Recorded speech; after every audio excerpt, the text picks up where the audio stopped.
अच्छा जी। तो आज का जो हमारा टॉपिक है वो है कार्डियक साइकिल। ठीक हो गया। कार्डियक साइकिल पे, एक कार्डियक साइकिल पे हमारा तकरीबन जो टाइम लगता है वो है 0.8 सेकेंड। ठीक है। यानी एक कार्डियक साइकिल में का क्या मतलब है कि एक बार जब हार्ट कंट्रैक्ट हो जाए और रिलैक्स हो जाए, इसको हम कहते हैं एक कार्डियक साइकिल। अब जो कंट्रैक्ट होगा उसको हम सिस्टली कहेंगे और जो रिलैक्स होगा उसको हम डायस्टली बोलेंगे। सिस्टली में कितना टाइम लगेगा और डायस्टली पे कितना टाइम लगेगा? तो सिस्टली पे जो हमारे पास टाइम लगता है वो है 0.3 सेकेंड। ठीक है। और डायस्टली पे जो टाइम लगेगा हमारे पास वो है 0.55 सेकेंड। इधर से हमें ये पता चलता है कि जो हमारे पास जो टाइम लगता है ज्यादा, वो डायस्टली पे लगता है, ना कि जो सिस्टली पे।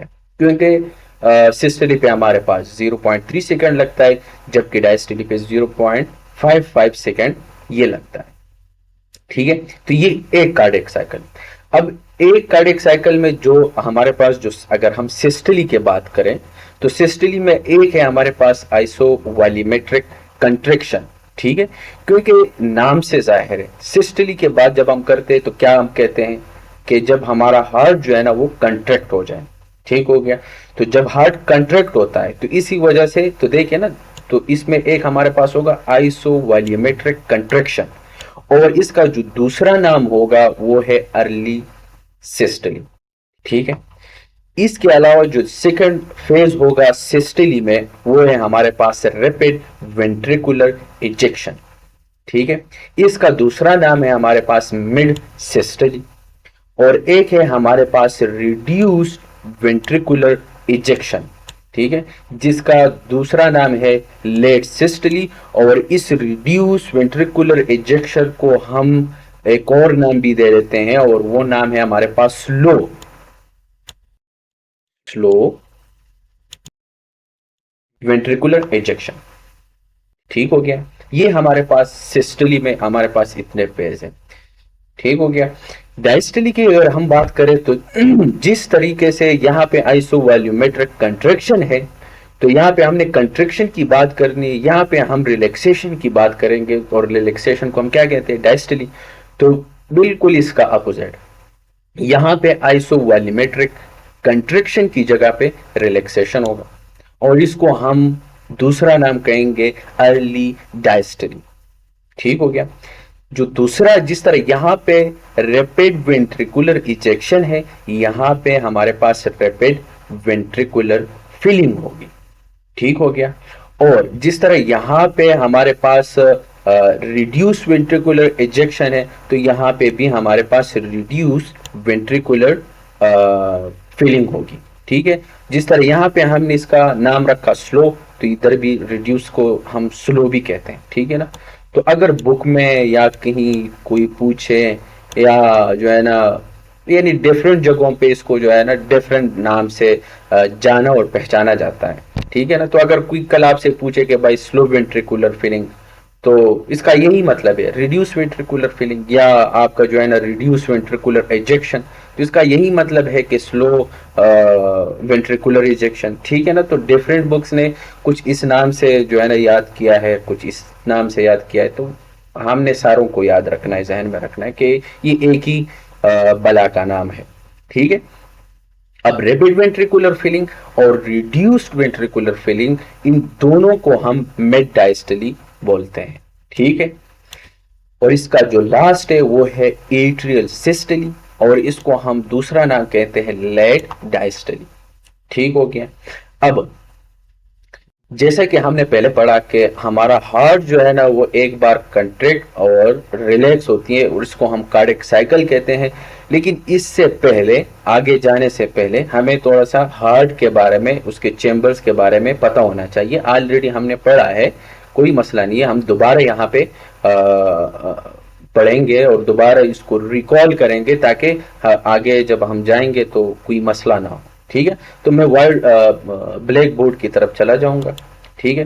तो अगर आप लोग, ये आप लोगों को पता है वैसे नॉर्मल एनाटॉमी है, ये आप लोगों का जो है ना लेफ्ट एट्रियम है।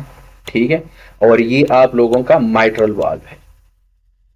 ठीक हो गया, माइट्रल वाल्व। और इसके अलावा यहाँ पे ये जो है, ये हमारे पास लेफ्ट वेंट्रिकल है, ये ये इयोटा है, ये इयोटिक वाल्व है, ठीक है ना, और ये इयोटिक आर्क, और फिर इसके बाद जो है ना डिसेंडिंग इयोटा, और ये और ये हमारे पास इयोटिक वाल्व है, ठीक है। फिर इसके बाद जो है ना हमारे पास लेफ्ट साइड पे इधर, यहाँ पे हमारे पास सॉरी राइट साइड पे राइट एट्रियम होगा। यहाँ पे जो वाल्व होगा उसको हम ट्राइकस्पिड वाल्व बोलते हैं, ठीक है ना, ट्राइकस्पिड वाल्व। और यहाँ पे जो हमारे पास वेंट्रिकल होगा वो है हमारे पास क्या, राइट वेंट्रिकल। और यहाँ क्योंकि यहाँ पे जो है ना हम लंग्स को जो है ना ब्लड सप्लाई दे देते हैं, यहाँ पे ये आप लोगों का लंग्स है, ठीक है। तो ये जो वाल्व होगा इसको हम कहेंगे पल्मोनिक वाल्व, ठीक है। इसी तरीके से यहाँ पे जो है ना सुपीरियर वेना केवा और इन्फीरियर वेना केवा। तो अगर हम देखा जाए तो यहाँ पे जो चेम्बर्स हैं, left atrium right atrium, left ventricle right ventricle, और ये जो है ना इयोटा है, और ये पल्मोनिक जो आर्टरी है, ठीक है। तो ये कुल मिला के तकरीबन 6 चैम्बर्स बनते हैं हमारे पास। Atria, left atrium 1, left ventricle 2, इसी तरीके से जो एयोटा है 3, यहाँ पे राइट एट्रियम 4, राइट वेंट्रिकल 5, और ये जो पल्मोनिक जो आर्टरी है ये 6। तो कुल मिला के इस 6 चैम्बर्स में अगर इसमें हम प्रेशर्स की बात करें कि हमारे पास वॉल्यूम कितना होगा, ड्यूरिंग सिस्टली वॉल्यूम कितना होगा और ड्यूरिंग डायस्टली वॉल्यूम कितना होगा, ठीक है। तो अगर मैं ड्यूरिंग डायस्टली की बात करूं तो तकरीबन हमारे पास दोनों साइडों पे 140 ml ब्लड होता है, ठीक है ना। कितना ब्लड होता है, 140 ml। फिर इसके बाद जो है ना यहाँ पे हमारे पास इस साइड पे भी 140 ml होगा, ठीक है ना, ड्यूरिंग डायस्टली की अगर हम बात करें, ठीक हो गया। फिर इसके बाद जो है ना हमारे पास, एक मिनट, हाँ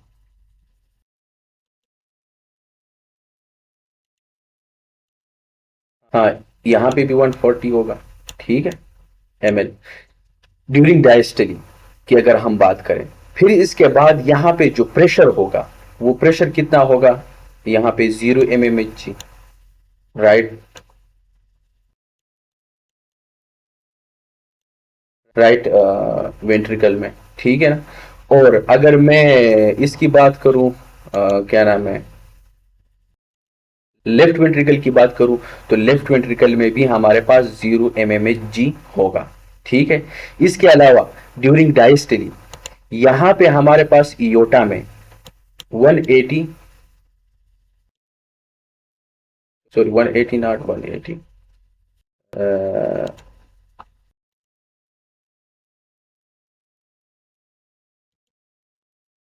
इधर किया, हाँ 80 mmHg, ठीक है। यहाँ पे इतना प्रेशर आपके पास, क्योंकि देखिए हम जब ब्लड प्रेशर की बात करते हैं ना तो हम क्या क्या करते हैं कि हम सिस्टली और डायस्टली प्रेशर को देखते हैं। तो हम 120/80 करते हैं ना, कि जो ब्लड प्रेशर है हमारे पास डायस्टोलिक 80 है और सिस्टोलिक जो है ना वो 120 है, ऐसे ही करते हैं ना। और इसी तरीके से यहाँ पे भी जो हमारे पास, यहाँ पे भी 0 mmHg होगा ड्यूरिंग डायस्टली वेंट्रिकल में, क्योंकि इस टाइम जो है ना वो फीलिंग होती है, प्रेशर जो है ना वो डिक्रीज होता जाता है। कैसे होता है आगे हम पढ़ेंगे, ये आइसोवॉल्यूमेट्रिक कंट्रैक्शन में डिटेल में जब हम जाएंगे तो तब उधर आप लोगों को ये पता लग जाएगा, लेकिन यहाँ पे आप लोगों को पता होना चाहिए, ठीक हो गया है। फिर इसके बाद जो है ना हमारे पास अगर मैं सिस्टली की बात करूं, ये तो डायस्टली की हमने बात की ना, अगर मैं सिस्टली की बात करूं, सिस्टली की, तो सिस्टली में हमारे पास इयोटा पे हमारे पास कितना प्रेशर होगा, इयोटा पे 120 mmHg अगर मैं सिस्टली बात करूं, और यहां पे हमारे पास कितना होगा 25 mmHg, ठीक है। तो इतना प्रेशर होता है, ठीक है, ये नॉर्मल है हमारे पास। अगर आप लोगों से कल कोई पूछे कि जो पल्मोनरी हाइपरटेंशन होती है ना, तो अगर ये 25 से ज़्यादा हो जाए तो हम कहेंगे कि यहाँ पे हमारे पास पल्मोनरी हाइपरटेंशन है, ठीक है। लेकिन अगर कल आपसे कोई पूछे ब्लड प्रेशर के बारे में कि एक पेशेंट आया है, उसका जो है ना जिसको हम सिस्टेमिक हाइपरटेंशन कहते हैं, अब ये जो सिस्टेमिक हाइपरटेंशन है ये आपके पास सिस्टोलिक भी हो सकता है और डायस्टोलिक भी हो सकता है, या दोनों भी हो सकते हैं। अब दोनों जो है ना सिस्टेमिक हाइपरटेंशन है। अगर मैं उसकी बात करूं, क्या नाम है, अगर फॉर एग्जांपल मेरे पास हाइपरटेंशन आ गया है, वो तकरीबन है 150/80, 150/80। तो 150/80 का क्या मतलब है कि 150 जो है ना वो मेरे पास सिस्टोलिक है और डायस्टोलिक जो है ना वो है हमारे पास 80। तो अब ये हमारे पास कौन सा हाइपरटेंशन होगा, इसको हम डायस्टोलिक हाइपरटेंशन कहेंगे, सॉरी सिस्टोलिक हाइपरटेंशन कहेंगे, क्योंकि हमारे पास सिस्टोलिक जो ब्लड प्रेशर है वो ज्यादा हो गया है, ठीक है ना। और अगर मेरे पास 120/100 आ जाए, ठीक है ना, तो अब देखिए ना 120 नॉर्मल है सिस्टोलिक, लेकिन डायस्टोलिक ज्यादा हो गया, तो अब हम कहेंगे ये भी सिस्टेमिक हाइपरटेंशन है, ठीक है ना, लेकिन इसको हम डायस्टोलिक हाइपरटेंशन कहेंगे, ठीक है ना। यहाँ पे सिस्टोलिक, क्योंकि सिस्टोलिक जो प्रेशर है वो इंक्रीज हुआ है, ठीक है ना, यहाँ पे डायस्टोलिक प्रेशर इंक्रीज हुआ है, ठीक है ना, तो हम कहेंगे कि ये जो है ना डायस्टोलिक हाइपरटेंशन है, ठीक है ना। और अगर फॉर एग्जांपल मेरे पास जो एक मरीज आया और उसका जो ब्लड प्रेशर है वो तकरीबन 160/100 है, तो ये भी सिस्टेमिक हाइपरटेंशन है, लेकिन ये सिस्टोलिक डायस्टोलिक बोथ है, ठीक है। तो कहने का मकसद ये है कि आप लोगों को ना ये प्रेशर का पता लग जाए कि इयोटा में डायस्टली कितना प्रेशर होगा, 80 mmHg मिलीमीटर मरकरी जिसको बोलते हैं, ठीक है ना। और सिस्टली में जो है ना हमारे पास 120 होगा, ठीक है। जबकि राइट साइड पे अगर देखा जाए पल्मोनिक वाले साइड पे, तो वहां पे हमारे पास 25 mmHg ड्यूरिंग सिस्टली, ठीक है। और इसी तरीके से जब इससे ज्यादा हो जाता है 25 mmHg से, तो हम कहते हैं कि ये हमारे पास कौन सा पल्मोनिक हाइपरटेंशन है हमारे पास, ठीक है।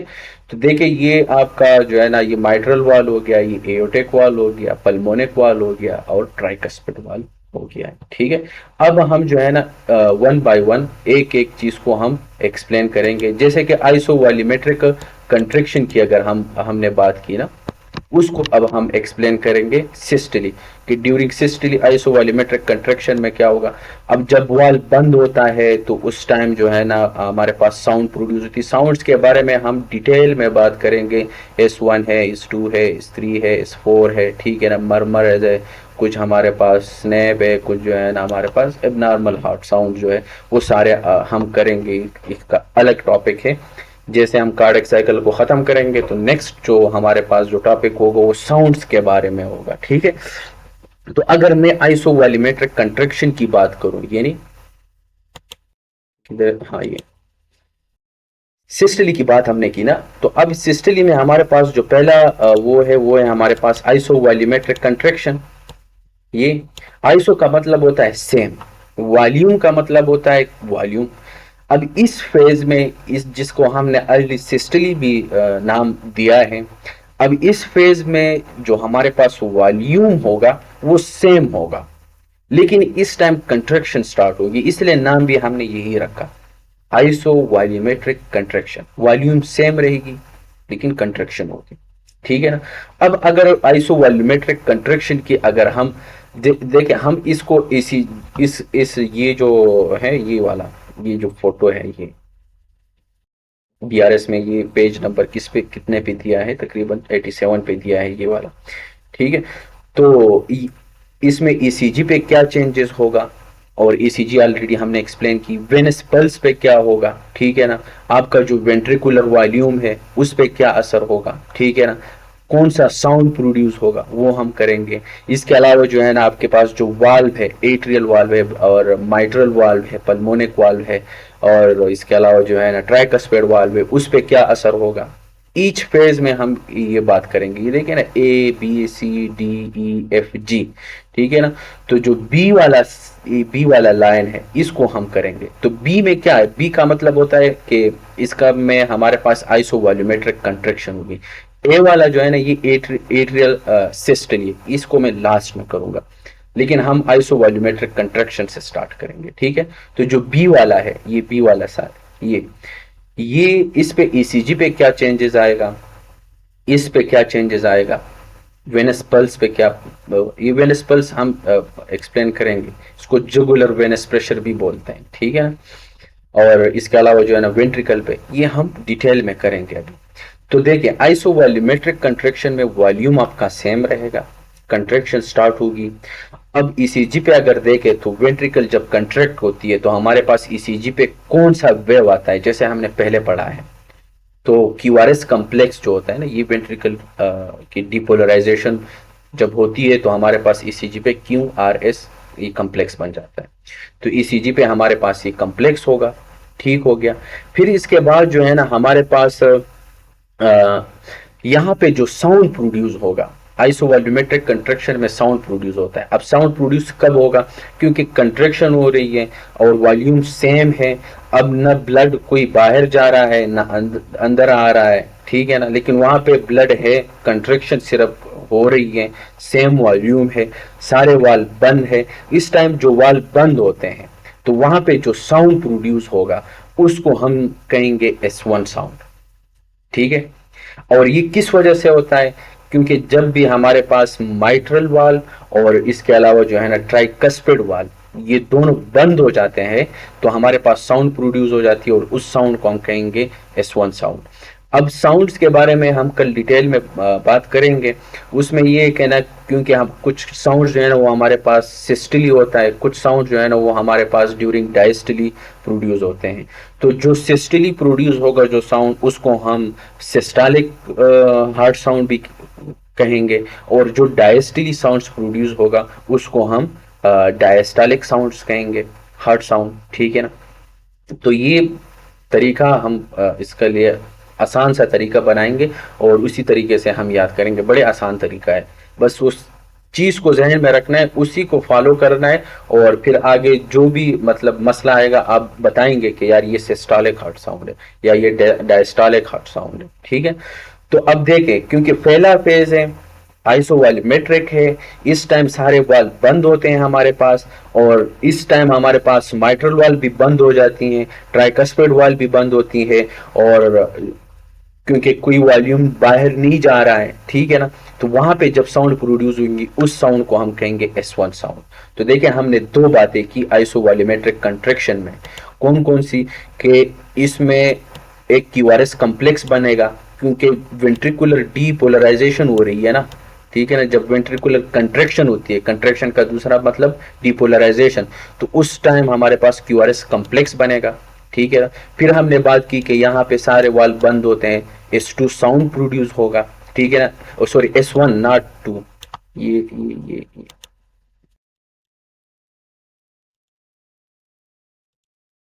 S1 साउंड प्रोड्यूस होगा, ठीक है। क्यों होगा, क्योंकि हमारे पास जो माइट्रल और ट्राइकस्पिड वाल्व है ये हमारे पास प्रोड्यूस होता है, और इसको हम कहते हैं फर्स्ट हार्ट साउंड, ठीक है। अब इसके अलावा जो है ना, अब वेंट्रिकुलर का जो प्रेशर होगा वो हमारे पास धीरे धीरे इंक्रीज होगा, क्योंकि जब ये धीरे धीरे इंक्रीज होता है वेंट्रिकल का जो प्रेशर है वो इतना इंक्रीज हो जाता है कि योटा का जो प्रेशर है उससे ज्यादा हो जाता है, और जैसे ज्यादा हो जाता है तो वो वाल्व ओपन हो जाती है और नीचे जो वेंट्रिकल में जो वॉल्यूम पड़ा होता है वो बाहर निकलता है, और उस फेज को हम एजेक्शन फेज कहेंगे। नेक्स्ट जो फेज है वो हम उसमें एक्सप्लेन करेंगे, ठीक है ना। तो यहाँ पे जो प्रेशर होगा, जैसे कि हमने डायस्टोलिक में हमने बात की कि वहां पे डायस्टोलिक में हमारे पास 0 टू वेंट्रिकल में 0 mmHg वो हमारे पास प्रेशर होता है, लेकिन जब कंट्रैक्शन स्टार्ट होती है तो तकरीबन ये आपके पास 0 से 80 तक पहुंच जाता है, यानी 0 से 80 तक पहुंच जाता है ये प्रेशर। और जैसे 0 से 80 तक पहुंच जाता है तो फिर जो है ना लेफ्ट वेंट्रिकल का, ठीक है ना, 80 तक पहुंच जाते हैं और फिर वो वॉल ओपन हो जाती है और ब्लड बाहर निकल जाता है, ठीक है ना। और इसके अलावा जो है ना हमारे पास कोई वॉल्यूम जो है ना वो बाहर नहीं जा रहा है क्योंकि सारे वाल्व बंद है।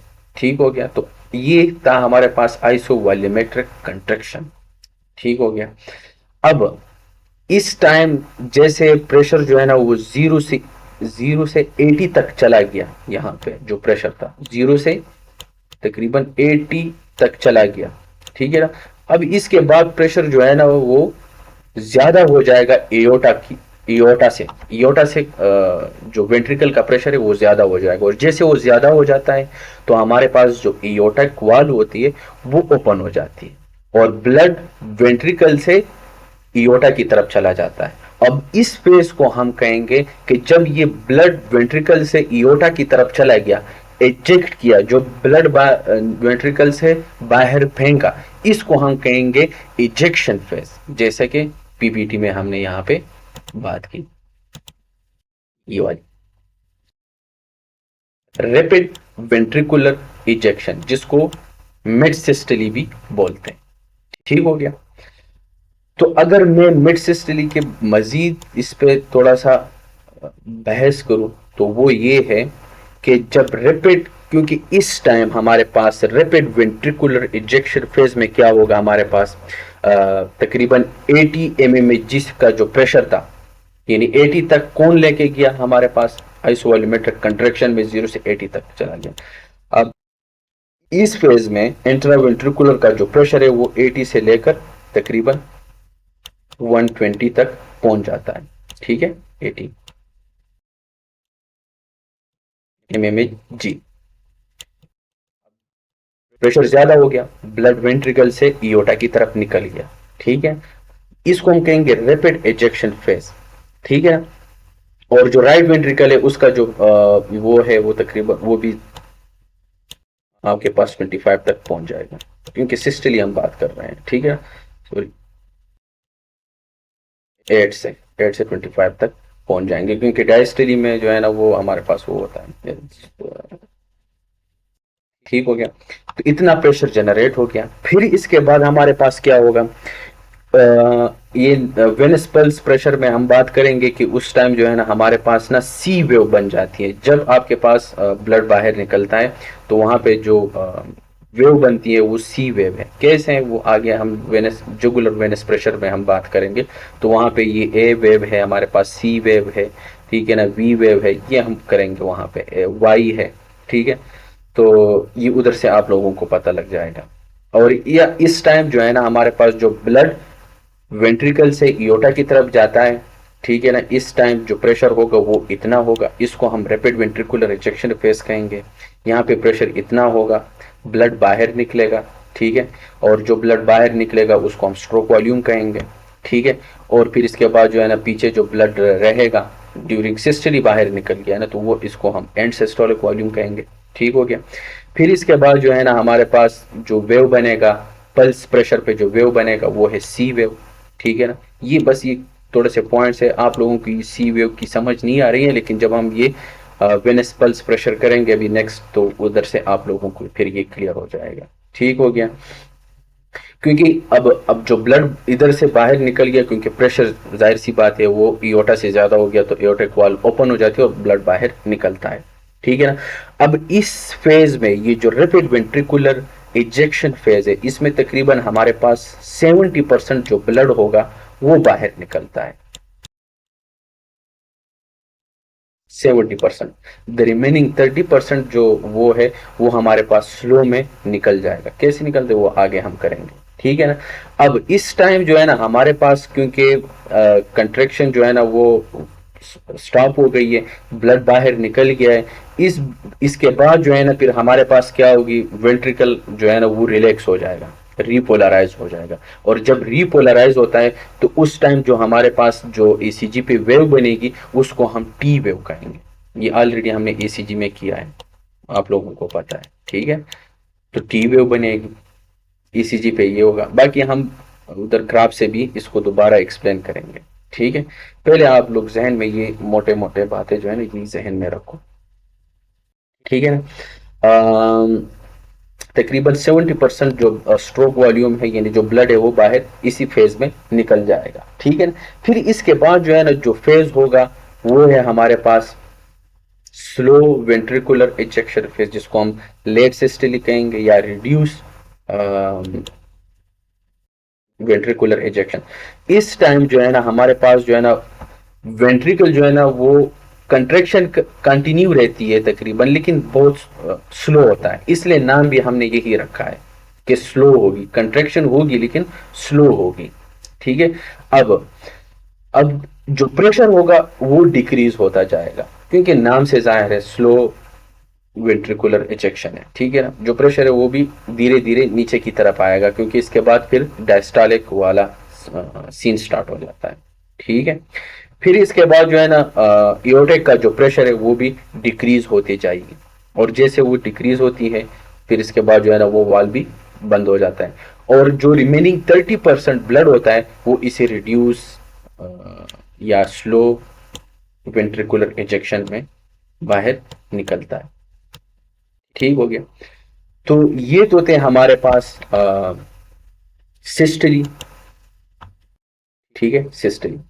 अब अगर हम इधर से यहां से बात करें, ठीक है ना, कि हमारे पास ग्राफ से अगर हम इसको करें कि वेंट्रिकल आइसोवॉल्यूमेट्रिक कंट्रैक्शन में क्या होगा कि जब आपका वेंट्रिकल है ना वो कंट्रैक्ट हो जाए, और कंट्रैक्ट कब होगी, ईसीजी पे कौन सा वेव आएगा, तो देखें QRS, ये आइसोवॉल्यूमेट्रिक कंट्रैक्शन, ठीक हो गया। फिर इसके बाद जो है ना हमारे पास ये वेव देखें, ए वेव, ये एट्रिया सिस्टली में होता है, सही है। ये इसको हम ये वाला सीन हम बाद में करेंगे, हम ये बी वाला कर देते हैं, ठीक है। तो आइसोवॉल्यूमेट्रिक कंट्रैक्शन में ईसीजी पे QRS चेंजेस आ गई है, ठीक है ना। वेव जो था ये थोड़ी बहुत जो है ना वो ऊपर जा रहा है, ऊपर इसलिए जा रहा है क्योंकि हमने देखें, पहले मैं ये थोड़ा सा वेनस पल्स प्रेशर के बारे में थोड़ी सी बात बताऊं कि इसमें हमारे पास ना ये इसी तरीके से वेव बन जाते हैं। ई वेव आप लोग लिख लें इस तरह, एक है ए वेव, इसको हम कहेंगे, ठीक है। फिर इसके बाद जो है ना थोड़ा सा बल्जिंग, फिर इसके बाद यहाँ पे सी वेव है, ठीक है। फिर इसके बाद ये नीचे आता है, फिर ये है एक्स वेव, ठीक है, ये है एक्स वेव। फिर इसके बाद जो है ना फिर दोबारा बल्जिंग होती है इसी तरीके से वी वेव, और फिर ये जो है ना वाई वेव लास्ट। तो जो ए सी वी, ये आपके जो वेव पे जो बल्जिंग होती है ऊपर की तरफ, ये वो है एक्स वाई नीचे की तरफ, सही है। याद करने का तरीका बता रहा हूँ, किसी तरीके से याद रखो कि ए सी वी इस तरह होता है। अब ए वेव कब आएगी पल्स प्रेशर पे, ये तब आएगी जब आपके पास एट्रिया जो है ना, राइट एट्रिया वो कंट्रैक्ट हो जाए, ठीक है ना। तो हमारे पास जो वेनस पल्स प्रेशर या जो जुगुलर वेनस प्रेशर होता है उस पर जो वेव बनेगी वो है ए। ये ईसीजी से अलग चीज है, ठीक है ना। आप ये इसको ईसीजी से वो ना करें, कंफ्यूज ना करें, ये अलग चीज है। तो यहाँ पे जो वेव बनेगी जो वेनस पल्स प्रेशर पे वो है ए वेव, क्योंकि यहाँ पे राइट एट्रियम का जो है ना वो कंट्रैक्शन होती है, तो यहाँ पे ए वेव हमारे पास आ जाएगी। तो ए से याद रखो एट्रिया, और एट्रिया पे जो कंट्रैक्शन होती है उसको हम राइट एट्रियल कंट्रैक्शन पे ए वेव आएगी, ठीक हो गया। फिर इसके बाद जो है ना सी वेव आएगा, कंट्रैक्शन होगी फिर वो नीचे की तरफ आएगा, फिर इसके बाद सी वेव आएगा। अब ये सी वेव से याद रखो कि जो हमारे पास जो ट्राइकस्पिड वाल्व होता है वो उसकी वो क्लोज होती है, तो सी से याद रखो, सी से कि क्लोजर ऑफ ट्राइकस्पिड वाल्व, ठीक है। समझ आ गई है कि नहीं। राइट एट्रिया की पहले कंट्रैक्शन होती है ना, फिर इसके बाद जो है ना वाल्व क्लोज हो जाती है। तो जब वाल्व क्लोज होती है तो इसको हम मतलब जो ट्राइकस्पिड वाल्व है वो बंद होती है, सही है। फिर इसके बाद जो है ना ये जो आपके पास एक्स है, एक्स, अब एक्स का मतलब ये है कि जो एक्स से याद रखो रिलैक्सेशन है, साउंड से याद रखो एक्स रिलैक्सेशन, ठीक है। तो अब एट्रिया की कंट्रैक्शन हो गई, ये वाल्व क्लोज हो गया, अब एट्रिया की रिलैक्सेशन भी होगी, तो देखिए जो एट्रिया है ना उसकी रिलैक्सेशन हो, तो राइट एट्रियल की जब रिलैक्सेशन होती है वो रिलैक्स होता है, तो वेनस पल्स प्रेशर पे हमारे पास एक्स वेव बनेगी, ठीक हो गया। फिर इसके बाद जो है ना वी वेव ये बनेगा, ठीक है ना, धीरे धीरे प्रेशर जनरेट होकर फिर वी वेव बनेगा। अब ये वी वेव इसलिए बनेगा क्योंकि हमारे पास जो राइट एट्रिया की जो वेनस फिलिंग है, राइट एट्रिया की जो वेनस फिलिंग है, जब वो फिल हो जाएगी तो हमारे पास वी वेव बनेगा। तो ये वी से याद रखो कि वेनस फिलिंग, ठीक है। तो राइट एट्रियल की वेनस फिलिंग पे हमारे पास वी वेव वो बनेगा हमारे पास। और ये जो वाई है, वाई से याद रखो कि ये हमारे पास जो ट्राइकस्पिड वाल्व है ना वो ओपन हो जाती है, तो opening of the tricuspid valve, ठीक है ना। तो वाई इस तरीके से याद रखो, ए सी वी और एक्स वाई। ए जब कब बनेगी, सी कब बनेगी, वी। ए से एट्रिया कंट्रैक्शन, सी से closure of tricuspid valve, X से relaxation of the atria, V से आपके पास, वी हमने कहा ना कि नाम से याद रखो, वी से मतलब, तो वी से आपने यही रखा कि जो वेनस फिलिंग है, और वाई से जो है ना आपके पास ट्राइकस्पिड वाल्व की जो ओपनिंग है वो ओपन हो जाती है, ठीक है। तो देखें, अब अगर मैं थोड़ा सा इस वेनस प्रेशर की बात करूं, इसको जुगुलर वेनस पल्स भी बोलते हैं, ठीक है। इसमें जो हमारे पास जो इंटरनल जुगुलर वेन है, ये इधर से हम पता लगा लेते हैं, और ये हमें डिफ्रेंशिएट करवा देता है कि आपके पास हार्ट में और लंग्स में कोई डिजीज है कि नहीं, ये हमें यही बता देता है, ठीक है ना। तो इसको हम डिटेल में करेंगे। अगर ए वेव ना आए तो फिर क्या है, इसका मतलब ये है कि एट्रिया में कोई फिब्रिलेशन है, क्योंकि एट्रिया जब कंट्रैक्शन होती है ना तो ए वेव आती है ना, तो जब ए वेव ना हो तो देखें, ठीक है, जिस तरह नॉर्मल ये है ना, नॉर्मल, अब देखें ए वेव फिर इसके बाद सी वी, इस तरीके से। तो अगर वेव इस तरीके से आ जाए तो इसका मतलब ये कि एट्रिया में कोई कंट्रैक्शन वगैरह नहीं हो रही है, तो ये एट्रियल फिब्रिलेशन में हमारे पास इसी तरीके से आएगा, ठीक है। फिर इसके बाद जो है ना जाइंट ए वेव है, ठीक है। तो ये पैथोलॉजी इसकी ये हम बाद में करेंगे, ठीक है ना। बस मैं इसलिए बता रहा था कि आप लोगों को थोड़ा सा आइडिया हो जाए, ठीक है ना। तो अब देखें ना, जब ए वेव, जब एट्रिया कंट्रैक्ट होती है, एट्रिया कब कंट्रैक्ट होगी, जब एट्रिया सिस्टली की हम बात करेंगे तो वहां पे ए वेव बनेगा। लेकिन जब हम आइसोवॉल्यूमेट्रिक कंट्रैक्शन की बात करेंगे तो ये जो प्रेशर है ना ये थोड़ा सा ऊपर चला जाएगा, ठीक है। फिर इसके बाद जो है ना, अगर हम वेंट्रिकुलर वॉल्यूम की बात करेंगे, क्योंकि ये आइसोवॉल्यूमेट्रिक कंट्रैक्शन हो रही है, ठीक है ना, तो वॉल्यूम सेम है, तो देखिए ना इसी वजह से ये सेम है, ये देखिए ना बिल्कुल सेम, ठीक है ना। फिर इसके बाद जो साउंड प्रोड्यूस होगा, अगर हम आइसोवॉल्यूमेट्रिक कंट्रैक्शन की बात करें तो जो साउंड होगा वो S1 हार्ट साउंड होगा, यानी फर्स्ट हार्ट साउंड, क्योंकि आइसोवॉल्यूमेट्रिक कंट्रैक्शन में आपका जो ट्राइकस्पिड वाल्व है और माइट्रल वाल्व है वो क्लोज होती है, और इसी वजह से जैसे वो क्लोज होती है वो वहां से साउंड प्रोड्यूस होती है, उस साउंड को हम S1 हार्ट साउंड कहेंगे या फर्स्ट हार्ट साउंड कहते हैं, ठीक हो गया। फिर इसके बाद जो है ना हमारे पास ये जो माइट्रल वाल्व, तो इस टाइम आपके पास जो माइट्रल वाल्व है वो क्लोज होगा, ठीक है ना। इयोटिक वाल्व भी क्लोज, ट्राइकस्पिड वाल्व भी क्लोज, पल्मोनिक वाल्व भी, सारे वाल्व क्लोज होते हैं, ठीक है ना। तो इसी वजह से इयोटिक वाल्व भी क्लोज है, ये देखें ना आइसोवॉल्यूमेट्रिक।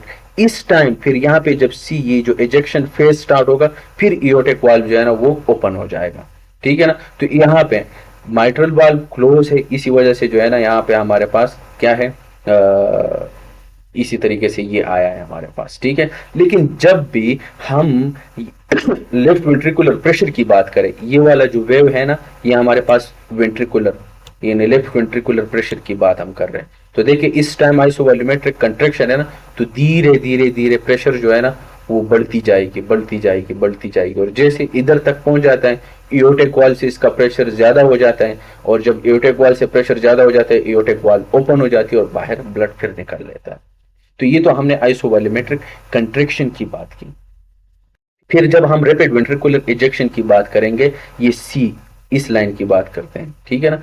तो जब इसकी बात करते हैं तो यहाँ पे जो ईसीजी वेव है वो तो जाहिर सी बात है सेम रहेगा, लेकिन इस टाइम जो है ना वो हमारे पास सी वेव जो है ना वो वेनस पल्स पे सी वेव आएगा। और सी वेव कब आता है, क्योंकि अब वेंट्रिकुलर इजेक्शन हो रहा है और रैपिड वेंट्रिकुलर इजेक्शन है, तो इसका मतलब ये है कि एओर्टिक वाल्व ओपन है और हमारे पास जो ट्राइकस्पिड वाल्व है ये बंद है, ठीक है ना।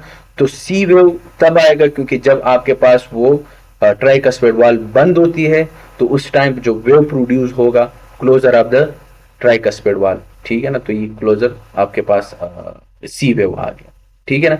फिर इसके बाद जो वॉल्यूम होगा, क्योंकि वॉल्यूम हम बाहर निकाल लेते हैं, तो धीरे धीरे वॉल्यूम जो वेंट्रिकल में है वो कम होता जाएगा। देखें, तो जो वॉल्यूम होगा, जो वेंट्रिकल का जो वॉल्यूम होगा वो धीरे धीरे नीचे आएगा। और रैपिड वेंट्रिकुलर इजेक्शन फेज में कोई साउंड प्रोड्यूस नहीं हो रहा है, तो देखें इन लोगों ने भी कोई साउंड यहाँ पे नहीं दिया है। ठीक है। फिर इसके बाद जो है ना, यहाँ पे जो एट्रिया का जो प्रेशर होगा, लेफ्ट एट्रियल का जो प्रेशर होगा वो भी तकरीबन सेम ही रहेगा, क्योंकि वहां पे जो है ना फिर ब्लड वो जमा होता जाएगा और फिर नीचे वेंट्रिकल की तरफ आएगा। ठीक है। लेकिन अगर मैं वेंट्रिकुलर की बात करूं, ये वेंट्रिकुलर प्रेशर की अगर मैं बात करूं, तो देखें प्रेशर जो है ना वो हमारे पास जनरेट हो रहा है। देखें इधर से इधर तक गया है, तो प्रेशर इंक्रीज हो गया है। ठीक है। फिर इसके बाद यहाँ पे हमारे पास जो एओर्टिक वाल्व है वो ओपन हो जाती है, तो देखें एओर्टिक वाल्व ओपन हो गया है हमारे पास। तो ये रैपिड वेंट्रिकुलर रिजेक्शन। अगर मैं फिर स्लो उसकी बात करूं, रिड्यूस वेंट्रिकुलर इजेक्शन की या स्लो की, तो ये डी वाला लाइन में देखूंगा। ठीक है। तो देखें अभी इस टाइम आपके पास क्योंकि डिपोलराइजेशन स्टार्ट हो जाती है, तो वेंट्रिकुलर की डिपोलराइजेशन स्टार्ट होती है, तो ईसीजी पे हमारे पास कौन सा वेव आएगा, टी वेव आएगा। वेनस पल्स पे अगर आप देखें तो ये जो वेव है ना ये धीरे धीरे ऊपर चला जाएगा। ठीक है ना, कोई वेव बनेगा नहीं यहाँ पे। फिर इसके बाद जो वेंट्रिकुलर वॉल्यूम होगा वो बिल्कुल नीचे आएगा, क्योंकि रिमेनिंग 30% वॉल्यूम जो बचा कुचा होता है वो भी निकल जाता है इस टाइम। ठीक है। यहाँ पे कोई भी साउंड प्रोड्यूस नहीं हो रहा है। ठीक है ना, क्योंकि कोई जो है ना वो वाल वगैरह वो बंद नहीं हो रहा है। ठीक है। फिर अगर इसमें हम लेफ्ट एट्रियल प्रेशर की बात करें, तो यहाँ पे भी धीरे धीरे ऊपर चला जाएगा। ठीक है। वो क्योंकि वहां पे भी प्रेशर जनरेट धीरे धीरे हो रहा है। फिर इसके बाद जो है ना हमारे पास, अगर मैं लेफ्ट वेंट्रिकुलर प्रेशर की बात करूं, ठीक है ना, तो अगर ये प्रेशर देखें आप, ठीक है ना, तो ये भी धीरे धीरे नीचे आएगा। प्रेशर देखें ऊपर से नीचे धीरे धीरे नीचे आ रहा है। अब इस टाइम जो है ना वो एओर्टिक वाल्व ओपन होता है और वो नेक्स्ट फेज है हमारे पास। ठीक है ना। तो फिर इसके बाद डायस्टॉलिक फेज हमारे पास स्टार्ट होगा। अब हम चलते हैं डायस्टॉलिक की तरफ। इसमें हमारे पास जो है वो है हमारे पास आइसोवॉल्यूमेट्रिक रिलैक्सेशन। ठीक है ना, इसको जो है ना हम अर्ली डायस्टली भी बोलते हैं। इसके बारे में हम बात करते हैं। देखिए आइसोवॉल्यूमेट्रिक रिलैक्सेशन में होगा क्या हमारे पास कि आपका जो वेंट्रिकल है वो रिलैक्स होगा, इसलिए इसको हमने यही नाम रखा है ना, आइसो मतलब सेम, वॉल्यूम मतलब वॉल्यूम, रिलैक्सेशन मतलब रिलैक्सेशन। ठीक है। तो यहाँ पे वॉल्यूम भी सेम रहेगा लेकिन रिलैक्सेशन होगी। ठीक हो गया है।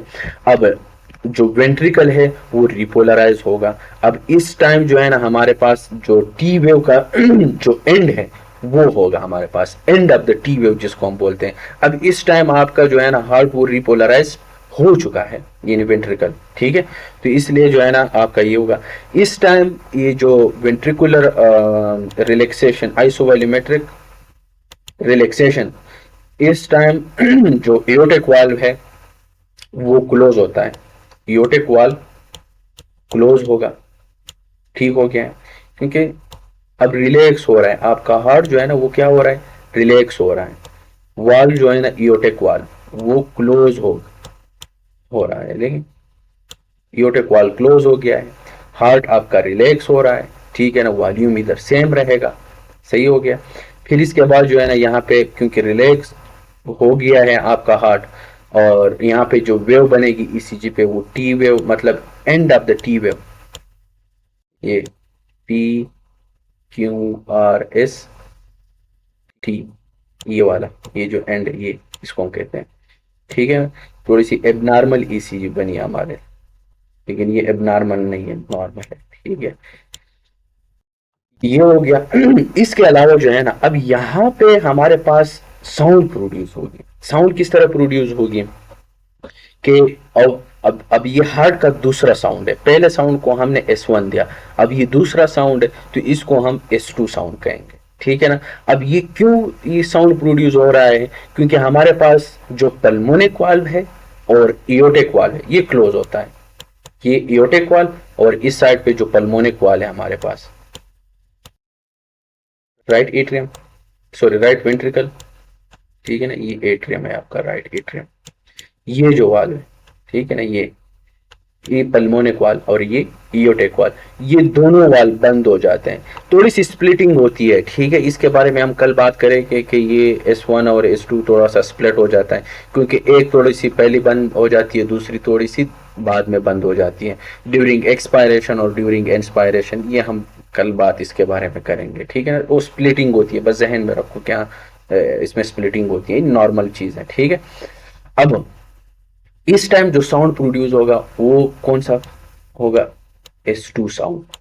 किस कौन से वाल्व से हुआ है, इयोटिक और पल्मोनिक वाल्व से।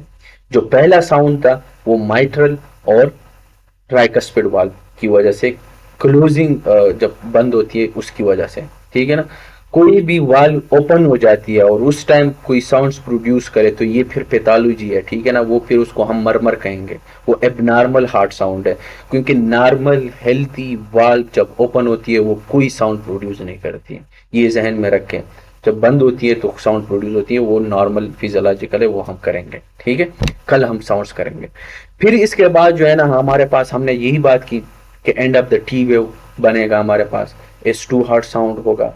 क्यों होगा, क्योंकि हमारे पास इयोटिक वाल्व और पल्मोनिक वाल्व क्लोज हो जाते हैं, ठीक हो गया। यहाँ पे जो प्रेशर है वो डिक्रीज हो जाएगा वेंट्रिकल का, तो 120 था ना, 120 से डायरेक्ट चला जाएगा 0 पे, ठीक है, जो लेफ्ट वेंट्रिकल है। और अगर हम राइट की बात करें तो 25 से 0 तक चला जाएगा राइट वेंट्रिकल की अगर हम बात करें। तो प्रेशर भी जो है ना वो हमारे पास डिक्रीज होती जाएगी, स्प्लिटिंग होती है, लेकिन वो हम बाद में इसकी हम बात करेंगे, क्योंकि हमारे पास जो ए बी वाल्व है वो क्लोज हो जाता है और दूसरा वाला थोड़ा सा डिले हो जाता है, वो हम कल बात करेंगे इसके बारे में, ठीक है।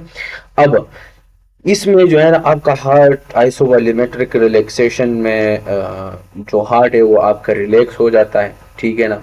अब आपका रिलैक्स हो गया है, वेंट्रिकुलर वॉल्यूम जो है ना वो कांस्टेंट रहेगा, इसलिए इसको हम आइसोवॉल्यूमेट्रिक कहेंगे, ठीक हो गया। फिर इसके बाद जो है ना आपका जो यूटिक वाल्व है वो क्लोज हो जाती है, जैसे कि ऑलरेडी हमने बात की, ठीक है ना।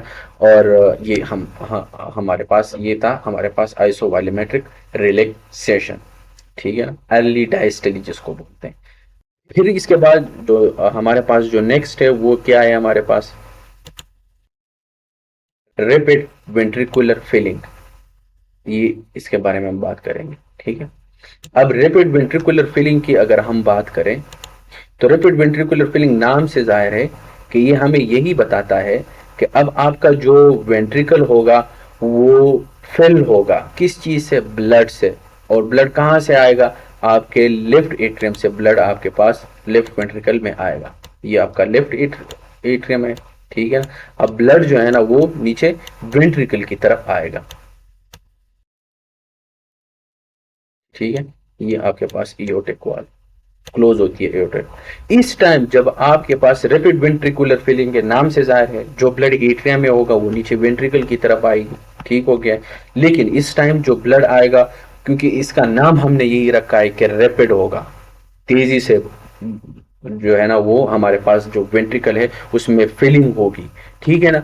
लेकिन इसमें यहाँ पे हमारे पास जो ब्लड ऊपर से नीचे आएगा इस वेंट्रिकल की दीवारों पे लगेगा, यहाँ पे इधर, क्योंकि बड़ी तेजी के साथ ऊपर से नीचे वेंट्रिकल की तरफ आता है और दीवारों के साथ ये ब्लड लग जाता है। अब इस टाइम जो साउंड प्रोड्यूस होता है यहाँ पे, क्योंकि ये दीवारों से लगता है, ठीक है ना, due to wall of the ventricle, इस टाइम एक साउंड प्रोड्यूस होता है और उस साउंड को जो है ना हम S3 हार्ट साउंड कहते हैं। अब ये नॉर्मल भी हो सकता है, अब एबनॉर्मल भी हो सकता है, ठीक है ना। तो नॉर्मल कल हम बात करेंगे कि जो नॉर्मल S3 साउंड है ये हमारे पास यंग में जो है ना ये नॉर्मल है, ठीक है ना। तो लेकिन अगर कंजेस्टिव हार्ट फेलियर किसी को हुआ है तो उसमें भी S3 हार्ट साउंड है, वो हम कल करेंगे। लेकिन ये जो S3 हार्ट साउंड यहाँ पे जो साउंड प्रोड्यूस होगा वहां पे, क्योंकि वहां से ऊपर से ब्लड नीचे वेंट्रिकल की तरफ बड़ी तेजी के साथ आता है, दीवारों के साथ ब्लड लग जाता है, उस टाइम जो साउंड प्रोड्यूस है उसको हम S3 हार्ट साउंड कहेंगे, क्योंकि तीसरी साउंड यहाँ पे प्रोड्यूस, दूसरी पहली की हमने बात की अब ये तीसरी वाली साउंड, तो जो तीसरी साउंड देखिए, हर फेज में जो है ना, जहाँ जिस जिस फेज में जो है ना हमारे पास साउंड प्रोड्यूस हुआ है, उस फेज को आप लोगों ने जहन में रखना है। ठीक हो गया। फिर इसके बाद जो है ना हमारे पास डिजीज भी हो सकती है, वो कल हम बात करेंगे। जो साउंड जो S3 में जो कंजस्टिव हार्ट फेलियर है, ठीक है ना, और कोई डिजीज है मेरे जहन से निकल गया, कल हम करेंगे। ठीक है, तो ये हमारे पास रैपिड वेंट्रिकुलर फीलिंग था।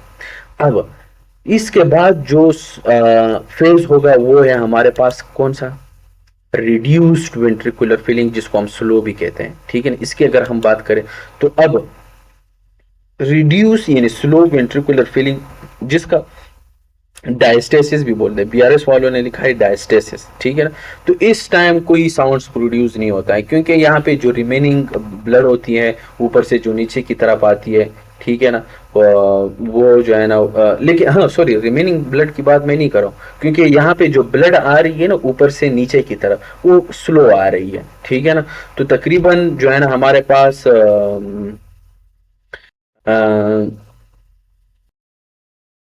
हाँ, दोनों को मिला के रैपिड वेंट्रिकुलर फीलिंग और स्लो वेंट्रिकुलर फीलिंग, इन दोनों को मिला के हम मिड डायस्टोलिक कहते हैं ना दोनों को।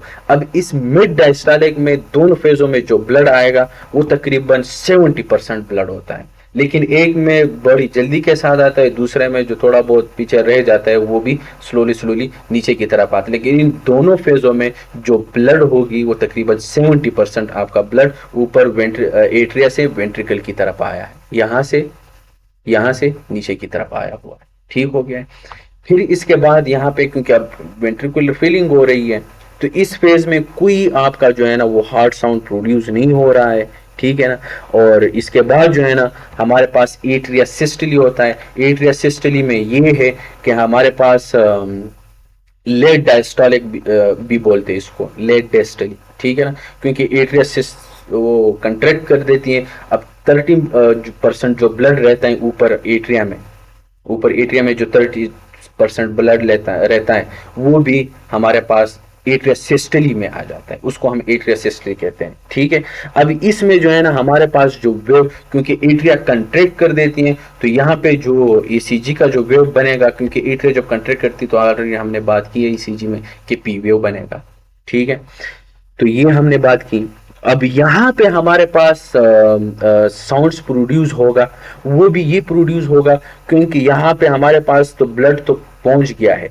ठीक है, लेकिन 30% जो है ना वो ब्लड रिड्यूस मैंने एट्रिया सिस्टली की अगर हम बात करें, ये लेट डायस्टोली की बात करें, तो यहाँ पे जो ब्लड ऊपर से नीचे की तरफ आएगा, थोड़ा सा मतलब आप ऐसा समझे कि जो साउंड होता है ना, जैसे पानी में आप गोता मारे ना, और किसी को कहे कि आप जो है ना वो पत्थर मारे नीचे, आप लोगों ने, मेरे बचपन में हम ये करते थे, तो उधर से एक साउंड आती थी। इस तरीके से ये जो साउंड होगा, ये साउंड आती है, और इस साउंड को हम कहते हैं फोर्थ हार्ट साउंड। ठीक है ना, तो इसको हम कहेंगे S4 साउंड। तो इस टाइम हमारे पास ये साउंड्स प्रोड्यूस होती है, और ये भी हमारे पास due to striking of the blood with the wall of the ventricle. ठीक है ना, ये जो S4 साउंड है ये प्रोड्यूस होगी। ठीक है, फिर इसके बाद जो है ना, अब ये आपके पास नॉर्मल भी है। ठीक है ना, क्योंकि हमारे पास जो S4 साउंड है ना, ये जिस तरह का नॉर्मल एडल्ट में ये नॉर्मल होती है, लेकिन एबनॉर्मेलिटी भी आ सकती है, वो आगे हम करेंगे। जैसे कि माइकार्डियल इन्फार्क्शन है, उसको माइकार्डियल इन्फार्क्शन हुए तो उसमें S4 साउंड, तो ये भी पैथोलॉजिकल है, फिर नॉट फिजियोलॉजिकल। बाकी हम डिटेल में कल इसके बारे में हम बात करेंगे। ठीक है, अब अगर मैं ग्राफ की तरफ चला जाऊं, ये वाला इधर से हम एक्सप्लेन करें, तो हमने मतलब बात की डी तक, हमने सिस्टली की बात की। फिर इसके बाद जो है ना ई आ रहा है ना, तो ई में आइसोवॉल्यूमेट्रिक रिलैक्सेशन है। ठीक है ना, तो आइसोवॉल्यूमेट्रिक रिलैक्सेशन में हमारे पास इसकी अगर हम बात करें ई की, ये ठीक है ना, तो ईसीजी वाला लाइन इस तरफ फ्लैट रहेगा। ठीक है ना, यहाँ पे अगर वेनस पल्स पे अगर आप देखें तो वी जो, क्योंकि रिलैक्सेशन हो रहा है, वेंट्रिकल की रिलैक्सेशन हो रही है। ठीक है ना, जहन में बात रखें। अब जो पल्स प्रेशर होगा, जो वेनस पल्स होगा, उस पे वी वेव हमारे पास आएगा। अब ये वी वेव जो है ना, हमने पहले पढ़ा है कि वेनस फिलिंग होती है, तो इसी टाइम जो है ना हमारे पास फिलिंग होती है, इसलिए वी वेव हमारे पास होगा।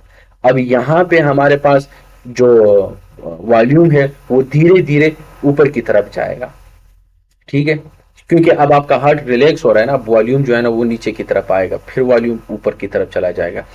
अब जैसे हमने पहले बात की कि आइसोवॉल्यूमेट्रिक रिलैक्सेशन की, ठीक है ना, तो वहां पे जब साउंड प्रोड्यूस होगा वो सेकंड हार्ट साउंड होगा और उसको हम S2 हार्ट साउंड कहेंगे।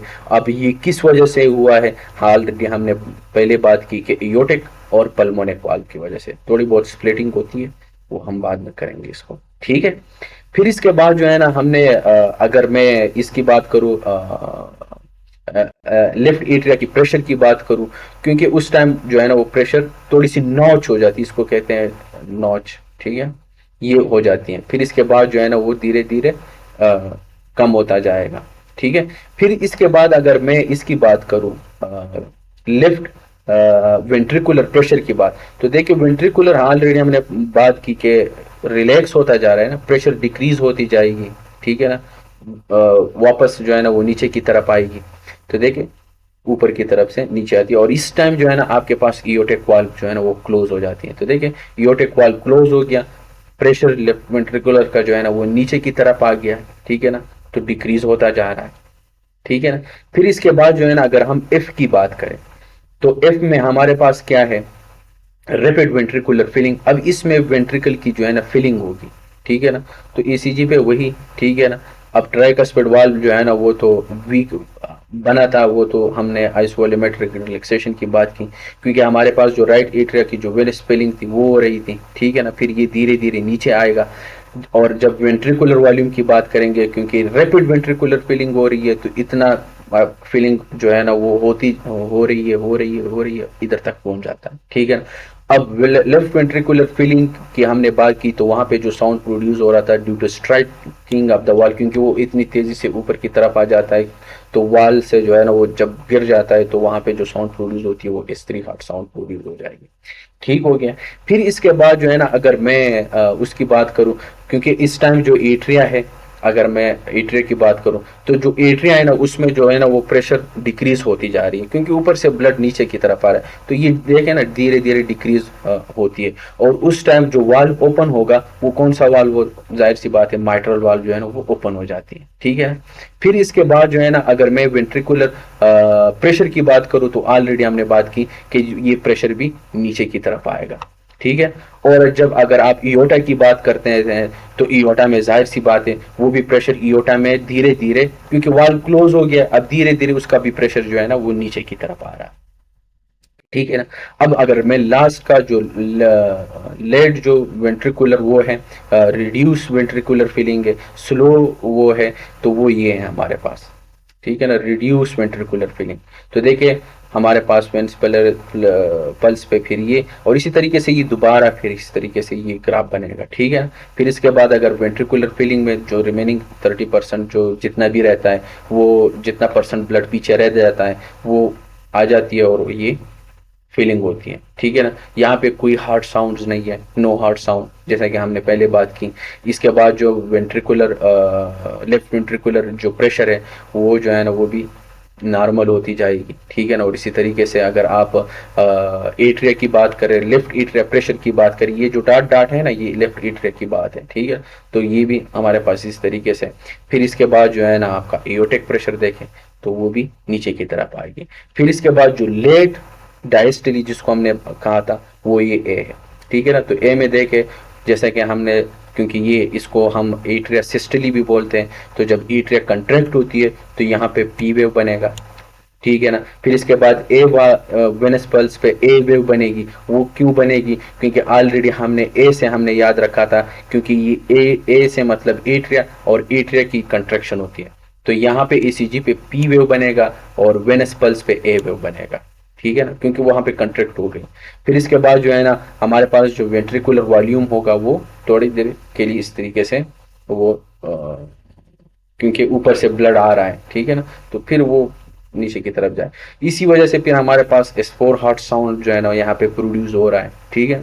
तो देखिए S4 हार्ट साउंड हमारे पास प्रोड्यूस हुआ, वो ये भी इसलिए क्योंकि ऊपर से ब्लड जो है ना वो आ रहा है और दीवारों के साथ जो है ना वो लग रहा है, और ये साउंड थोड़ी सी मतलब आपको डल सुनाई देती है, जैसे कि पानी में आप कोई चीज़ को मारते हो और उस टाइम आपको सुनाई देती है S4 हार्ट साउंड, ठीक है। फिर अगर आप लिफ्ट ईटरे की प्रेशर की बात करें, ये जो डाट डाट है, ठीक है ना, तो ये धीरे धीरे ऊपर जाएगी, फिर जो है ना नीचे, फिर इस तरीके से ये, और इसी तरीके से आपका जो है ना लेफ्ट वेंट्रिकुलर प्रेशर की बात करें तो ये भी इसी तरीके से थोड़ी सी ऊपर, तो ये था तो हमारे पास क्या, कार्डियक साइकिल, ठीक है। अब मैं थोड़ा सा इस पल्स प्रेशर की बात पैथोलॉजी की तरफ आता हूँ। देखिए हमारे पास वही जिस तरह हमने पढ़ा कि A C V और XY, हमने पढ़ा एट्रियल कंट्रैक्शन क्लोजर, और ये वेनस, और ये जो है ना X रिलैक्सेशन, और Y जो है ना हमारे पास ओपनिंग ऑफ द Y का मतलब होता है opening of the tricuspid valve, सही है। तो इसमें हमारे पास ट्राइकस्पिड वाल्व की ओपनिंग होती है। ये हमारे पास नॉर्मल, ये सारी चीजें यहाँ पे लिखी हुई है, ठीक है। तो देखिए अगर आपके पास नो ए वेव, तो इसका मतलब ये है कि ए वेव आपके पास नहीं है, तो हमारे पास एट्रियल फिब्रिलेशन होती है। ऑलरेडी आपको फिजियोलॉजी का पता है, नॉर्मल पता है, तो पैथोलॉजी तो फिर आसान है। और एट्रियल फिब्रिलेशन के बारे में हमने ECG में बहुत डिटेल के साथ पढ़ा है, एक्सप्लेन किया है, ठीक है। जाइंट ए वेव अगर आपके पास आ जाए, इसी तरीके से अगर आपको वेव आपको आ जाए ये, ठीक है ना, ये सारे ए वेव है, ठीक है। फिर इसके बाद जो है ना ये भी ए वेव, ठीक है ना। तो इसका मतलब ये है कि आपका जो राइट वेंट्रिकुलर है उसमें हाइपरट्रॉफी हुई है, या ट्राइकस्पिड जो ये वाल्व है, ट्राइकस्पिड वाल्व, ये ट्राइकस्पिड वाल्व है ना, ये वाला, ये सॉरी ये वाला, ठीक है। यहाँ पे हमारे पास जो है ना वो क्या नाम है, जो स्टिनोसिस हुई है, ये ट्राइकस्पिड वाल्व है, ये पल्मोनिक वाल्व है, ठीक है ना, ये वाला इधर, ये तो एओर्टा है, लेकिन यहाँ पे जो वेंट्रिकल यहाँ पे बाहर निकलती है, ठीक है ना, ये पल्मोनिक वाल्व है ये। तो यहाँ पे अगर आपको कोई मतलब हाइपरटेंशन हो तो जाहिर सी बात है, नॉर्मल हमें पता है, ठीक है ना, तो ये ए वेव आएगा हमारे पास। और अगर आपके पास केनान ए वेव आ जाए, इसको कहते हैं केनान ए वेव, ठीक है ना, इसको क्या कहते हैं, इसको जायंट ए वेव कहते हैं, इसको केनाइन ए वेव कहते हैं। इसी तरीके से अगर आपके पास ए वेव आ जाए, इसको हम जायंट ए वेव कहेंगे। ये आपके पास प्रीमेच्योर एट्रिया जो जंक्शन होता है या वेंट्रिकुलर बीट्स होती है, उसी में हमारे पास ये ए वेव आता है, ठीक है ना। और अगर आपके पास लार्ज ए वेव आ जाए तो इसका मतलब ये कि ट्राइकस्पिड वाल्व में जब रिगर्जिटेशन होती है, या ये पैथोलॉजी में हम करेंगे, माइट्रल वाल्व स्टिनोसिस, और बेसिस साउंड्स में भी हम करेंगे कि जब आपके पास स्टिनोसिस हो, रिगर्जिटेशंस हो, कौन सा साउंड प्रोड्यूस होता है, कौन सा साउंड नहीं प्रोड्यूस होता है, ये है हमारे पास, ठीक है। और इसी तरीके से हमारे पास आपके पास अगर स्टिप एक्स वाइट डेसेंट ये वाला वेव आ जाए, स्टिप, ठीक है, तो ये आपके पास जो है ना कंस्ट्रक्टिव पेरिकार्डाइटिस पैथोलॉजी में हम करेंगे, ठीक है। और अगर आपके पास जो है ना वाइट डिसेंट्स ये वाला वेव इसी तरीके से आ जाए, अब देखिए ना पूरा वेव जो है ना वो खराब हो गया है, तो ये इसका मतलब है कि कार्डियक टेम्पोनेट। तो ये हमारे पास इसका था वेनस पल्स प्रेशर और जुगुलर वेनस पल्स के बारे में हमने बात की, उसके पैथोलॉजी हमने की, ठीक है। तो आज के लिए इतना ही, बाकी हम कल करेंगे, ठीक है ना। कल जो है ना हम साउंड्स करेंगे, जो नॉर्मल हार्ट साउंड है, एक नॉर्मल हार्ट साउंड है, ये हम करेंगे।